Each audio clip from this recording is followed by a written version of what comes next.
লতা পাতাকে দাঁড়িয়ে থাকার শক্তি দেননি, ঈশ্বর এই শক্তি দিয়েছেন বৃক্ষকে। এই লতা পাতা বৃক্ষের সাহায্যে দাঁড়িয়ে থাকে, তাতেই বিকশিত হয়। এবার এই লতা পাতা দুই ধরনের হয়।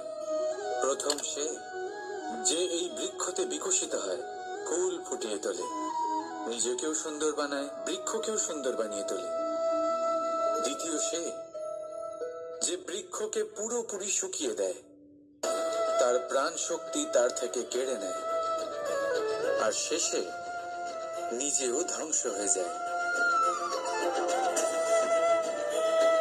তাই মনে রাখবেন, যে ব্যক্তি সব সময় আপনার সাথে থাকে, সব সময় আপনার সম্বল হয়ে থাকে, সব সময় সে আপনাকে সাহায্য করে, আর যদি আপনি তার সাথে ছলনা করেন, আপনার অন্ত নিশ্চিত।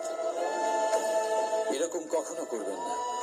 সেই ব্যক্তিকে ভালোবাসা দিন, সম্মান দিন, আর আমার সাথে প্রসন্ন হয়ে বলুন,